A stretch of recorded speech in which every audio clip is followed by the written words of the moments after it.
représentent plus de 77% de la population ivoirienne et font face à de nombreux défis en matière d'éducation, de formation, d'emploi et autres. Le président Laurent Gbagbo a décidé de les écouter le 1er avril au Palais de la Culture à l'occasion de la première édition de la fête de la renaissance de son parti. Ainsi, ensemble, trouveront-ils des approches solutionnelles à leurs problèmes.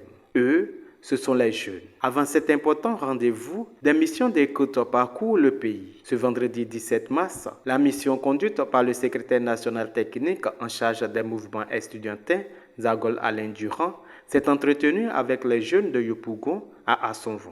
En présence des responsables locaux du parti et les membres de sa délégation, Zagol explique le contexte de la rencontre et rassure les jeunes. Aujourd'hui, ce n'est pas à nous de prendre la parole. Nous, notre rôle, c'est de vous écouter. Vous écouter pour que vous puissiez exprimer vos préoccupations. Chacun de nous a ses préoccupations, chacun de nous a ses problèmes. Et je veux souhaiter que le débat soit ouvert. Librement donc et sans pression, les jeunes ont évoqué plusieurs sujets. Entre autres sujets évoqués, l'éducation, l'emploi, la politique et la sécurité. Nous, la jeunesse de Yopougon, on veut entreprendre. Mais comment entreprendre?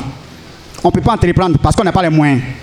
Lorsque tu décides de créer ton entreprise, l'État ne te finance pas. Normalement, quand tu crées une entreprise, l'État doit te financer avant que tu ne paies les impôts. Mais tu crées l'entreprise, ce n'est pas de financer. On ne te donne pas un projet.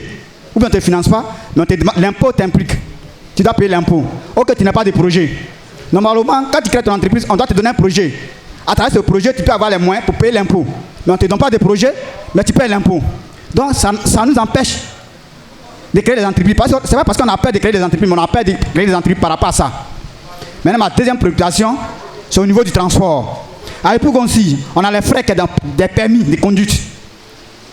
L'État peut créer des sociétés pour embaucher ces jeunes-là, comme les bus là. On peut créer des bakas, comme des bus au niveau de Yopougon. Et on peut avoir 2 chauffeurs là-dessus. L'autre travaille un certain temps et puis l'autre peut prendre le relais. Ça pourrait faire des emplois.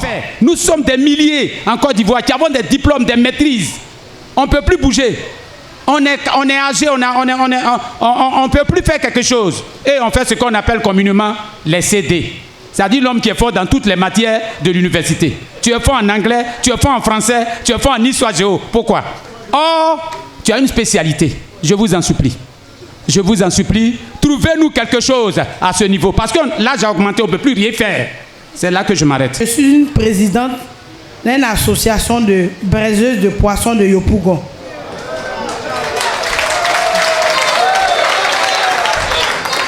Je suis venue avec mes membres un peu, mais je suis une présidente de 50 membres que je m'occupe d'eux.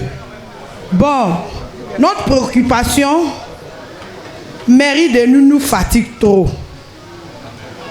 Tu mets ta petite table, ils vont venir, je ne sais pas c'est quel ticket, ils viennent partager la nuit là. Vous ne dormez pas encore, mairie. Hein? On est fatigué de ça. Maintenant, je demande au président de nous donner une poissonnerie. Parce que les Libanais n'en bouffent trop notre argent. Là,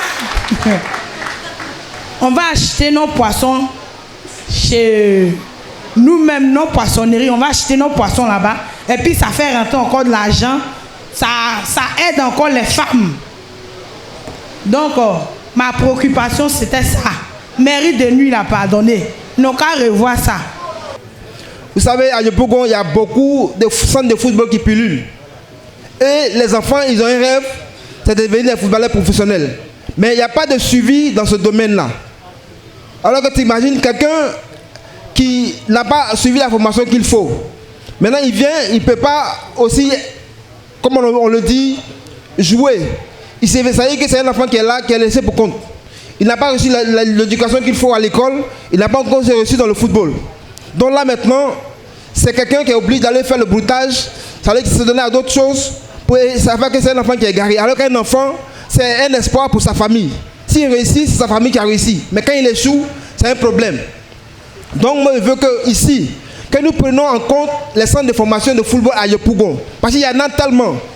Il y a beaucoup de personnes qui viennent, qui disent non, ils créent des centres de formation, mais ils n'apportent rien aux enfants. Au contraire, ils recrutent les enfants, ils leur prennent de l'argent, vont prendre l'argent aux parents de ces enfants, et puis après, on se rend compte que l'enfant est resté pour compte. Donc je voudrais qu'on revoie un peu ce côté-là, pour ne pas que les enfants des gens s'égarent. Vraiment, c'est ce que j'avais à dire. Merci beaucoup. J'aimerais m'adresser à Monsieur le Président Laurent Gbagbo. Pour nous jeunes, au niveau politique, on a comme l'impression que la politique concerne les gens de la cinquantaine, de la soixantaine. Et nous jeunes de 22 ans, 23 ans, 21 ans, on ne nous voit même pas dans la politique.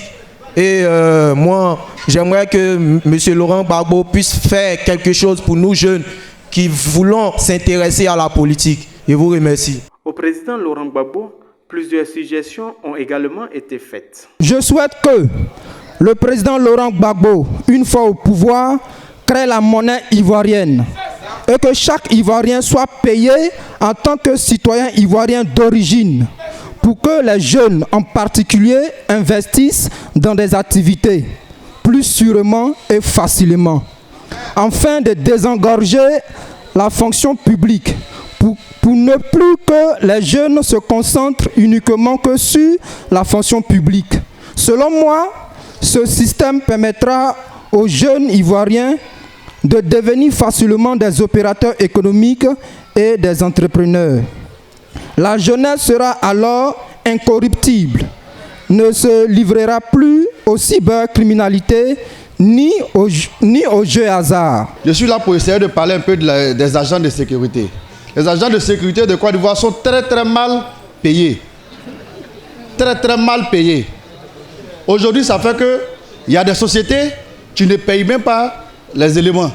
Tu peux taper 2 mois, 3 mois sans avoir ton argent.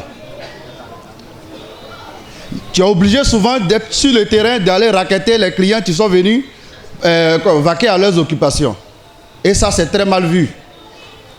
Aujourd'hui, ce que moi je propose, qu'on nous donne les moyens pour qu'on puisse créer une société pour essayer d'embaucher les jeunes de Yopougon pour pouvoir se défendre dedans, pour avoir au moins un meilleur salaire pour subvenir à leurs besoins.